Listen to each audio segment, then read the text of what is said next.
Hello, everyone, and welcome to The Real World Blockchain, the podcast brought to you by Web3 Enabler, the first and only payment in cryptocurrencies on Salesforce. Hi, Niles, and hi, Rebecca. How are you guys? Hi. Oh, I'm wicked fine. How are you? Well, Yes. I don't know if you remember that speech from the Lamborghini movie where the guy basically trolled Ferrari, and so Ferrari, and told everyone, you buy a Ferrari because you want to be somebody. You buy a Lamborghini because you are somebody. And so I don't know what that means in this perspective, but maybe you guys saw that. But today, Ferrari announced that you can now pay your Ferrari in crypto payments. Not that I have enough to pay for Ferrari at the moment, but I found the news quite interesting, and maybe actually you can be not somebody and nobody if in the future you can pay with Monero or other very private cryptocurrencies. We'll see. That was the trivial Mm. and funny news of the day, but the real interesting news today is that Ethereum ETFs are approved by the SEC. Niles and Rebecca, what can you tell us about that? I'll let you open it, Miles. Oh, okay. Yeah. I think it was a pretty good turnout. It's been roughly about a billion of trading volume, which is pretty good. Yeah, it was a little less. Well, it was a lot less than what Bitcoin came out with. But also, if we think about just the value and the amount of market capital that is in each of these different coins, um, it's pretty good. It's pretty good. There wasn't as much fanfare that I don't know if retail investors that are not in the crypto space or as familiar with Ethereum and just based on that trading volume, yeah, it was roughly like 8% lower than what Bitcoin did. And that is quite a bit. However, this is something that is going to be monumental, or I guess already is, because ETH is now recognized on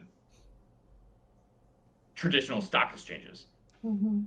I personally think this will be even more impactful than Bitcoin. So, well, in terms of value, not that much, but Bitcoin and Ethereum, the two of them together are basically totaling 70 plus percent of the whole, Yep, value of the easy, liquid crypto easy. assets in the world. So there's a Pareto thing here, like 80% of the value are held by two big Mhm. networks. It's not centralized, but still it's on these assets. But I think it's going to be more impactful because Bitcoin is, well, I like to say that it's good, like these good old fancy cars that you can repair just by hitting them with a hammer.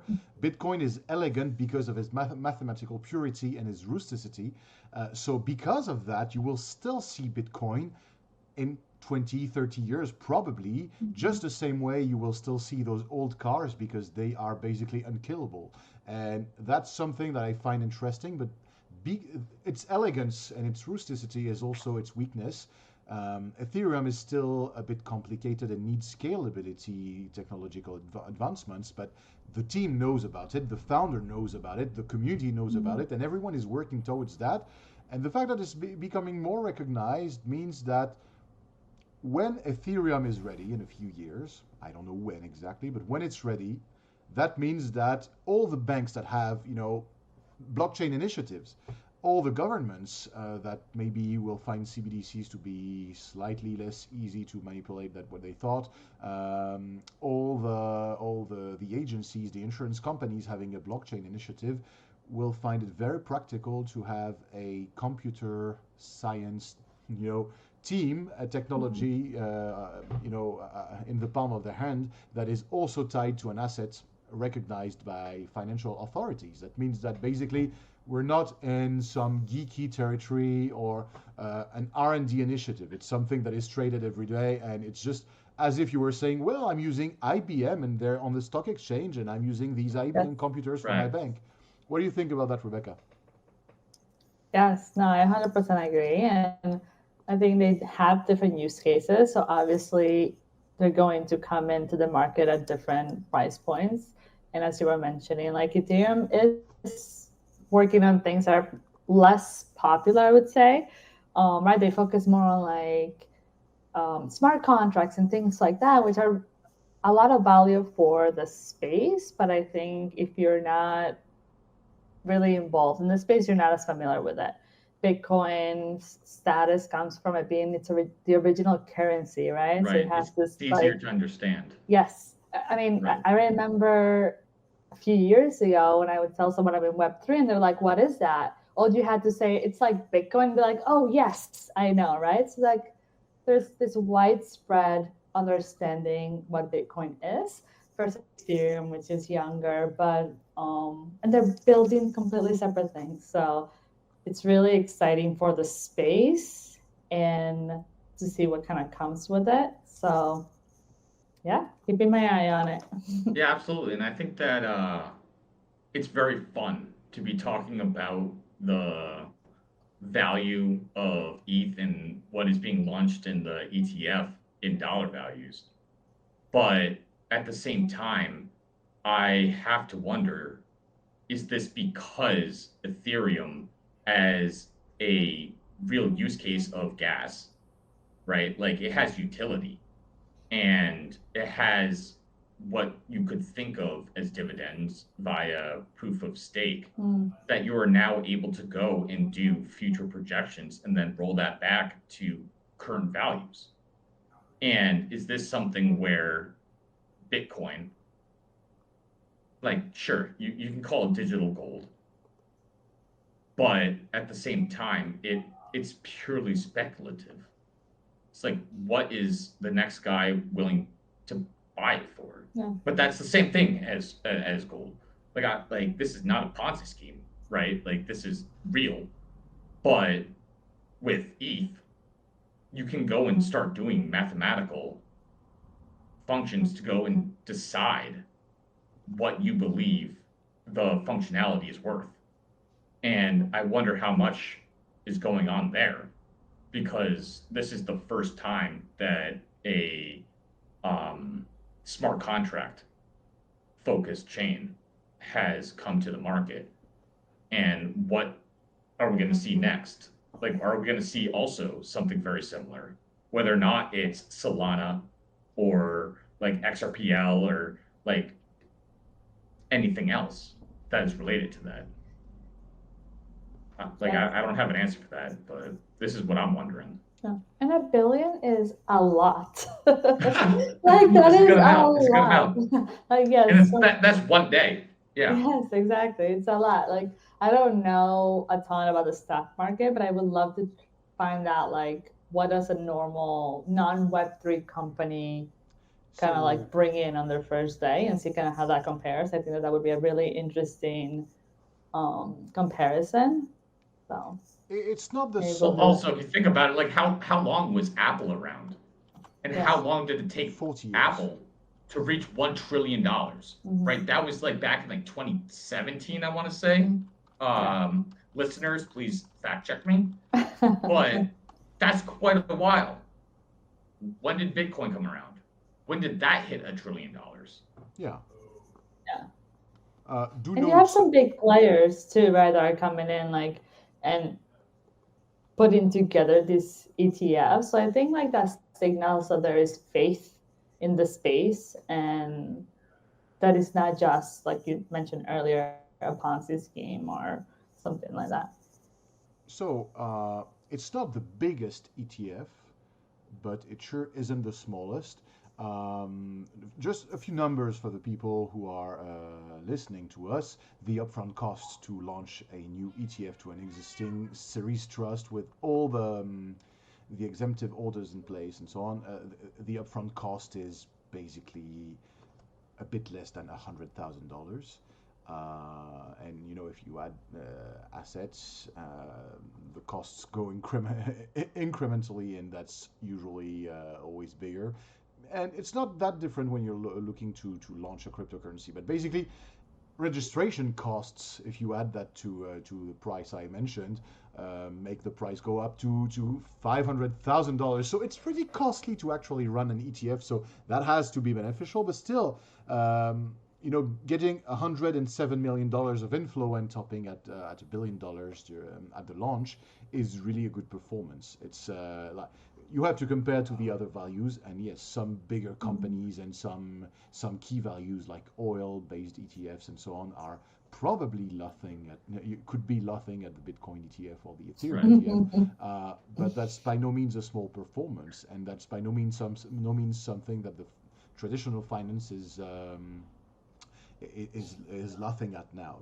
Basically, the cryptocurrency sector is taken seriously, and that's interesting.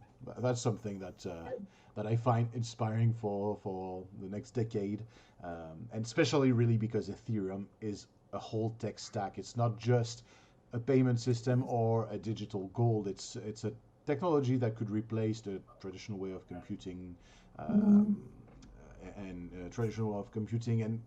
of communication from one computer to another. I believe that. Yeah. Yeah. So, Yeah, this is money for computers, and I wonder, Rebecca, we were talking about this a little bit earlier, as far as at what point are we going to stop pricing these tokens that are Ethereum native in dollars, and when are we going to just think of it in ETH? I've actually seen many people saying, no, it's not the Bitcoin that is volatile. It's actually the dollar or the euro or any currency. And I can see some logic in that because it's always the reference point. Is and a dollar could be volatile compared to an onion. So it's really the arbitrary reference point, but also because from time to time, for example, during COVID crisis in France, I saw my digital assets, not necessarily Bitcoin, but I saw my digital assets rise up because French government had printed a lot of money. And I thought to myself, it's not that I'm a super good trader. It's just that the government is doing basically everything it can to lower the value of its own currency and printing a lot of money because of the COVID-induced panic. I'm not blaming them for that. I mean, if I were sitting on their chair, I'm not saying I wouldn't have panicked. It's a lot of pressure also for these guys. What I'm saying, though, is that basically mechanically, the value of all the other assets that you cannot play with, mechanically, this value rised a bit. So I'm not too shocked by the fact that people would say, okay, a Bitcoin is still worth a Bitcoin, and Ethereum is an ETH is just worth an ETH. And yeah, I wouldn't be surprised about that. One Doge equals one Doge. $1 equals $1. Yeah. Like I don't think it's too different to see it the same way. In some alternate universe, there is a podcast brought to you by Web Enabler. It's not Web3 Enabler, it's Web Enabler. And in this podcast, there are 3 people talking about the fact that there is a state-issued stablecoin that is pegged to the value of Ethereum and so on. So maybe that's something that will happen. Anyway, last news of the day. You guys in the US saw a presidential candidate resign from his position. That's not something that happens every day. And of course, what's interesting here is, do you think that endorsing Kamala Harris will bear significant changes if she gets elected instead of Joe Biden, for example? Because maybe she will not have the same stance regarding cryptocurrencies, Web3, and the blockchain. Do you think it's going to be basically the continuation of her former president Joe Biden, or is it going to be something else? I think there's hope. There's hope, right? She hasn't, not that I'm aware of, right? So I could be wrong, but that I'm aware of, she hasn't come out and flatly, said anything pro or against it. So I think right now that's great, because then we have 2 candidates who potentially could be really beneficial for the crypto space.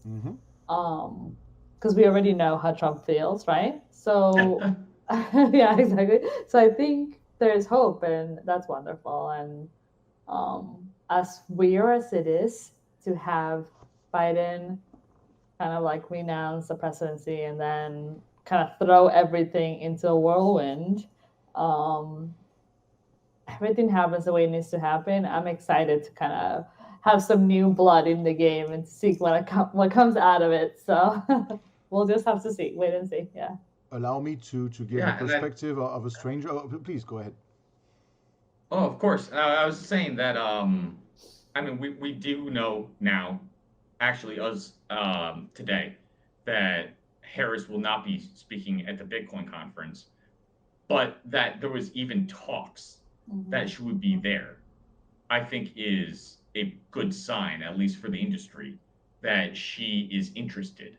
And as Rebecca has mentioned and talked about, like we know where Trump supposedly stands um, on this. So yeah, I think that there is a good possibility that we are going to see real regulation and real, at least government recognition Mm. on what this even means as far as markets, because I think it's pretty clear as of now that the SEC cannot figure out how to categorize crypto, Hmm. because securities, non-security, is it like an asset, like what? Maybe it's time.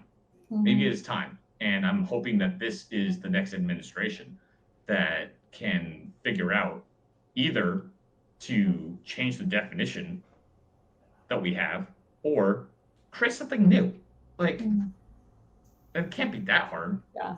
Well, okay, that's Uh, being a little facetious. Allow me to close this episode with the perspective of a foreigner, of a non-U.S. citizen. It's not every day in the history of such a huge country that you see a presidential candidate resign like 100 days before an election. That means that Yeah. even though we're in a small bubble of cryptocurrency enthusiasts, and we're basically very happy to see that yes, we're taken seriously by traditional finance, but it's probably a trivial matter for somebody such as Kamala Harris if she becomes Mhm. the presidential candidate. So should she be elected, she will have a lot of things to think about before actually, thinking about crypto regulations, which means that the regulation will fall into the hands of the traditional regulator, and sometimes, the devil that you know is better than the angel you don't know. So that could mean that that basically that means that the next few years can be predictable in terms of regulations. That's from the perspective of a foreigner, of a non-U.S. citizen. That's what I'm thinking about. I Mm. can't say that I'm sure of what I'm saying. It's just an educated guess. Nobody Yeah. is. I Yeah. was I was just about to say, I think we're we're all feeling very similarly. Yeah. This is uncharted territory. All righty. Thank you so much.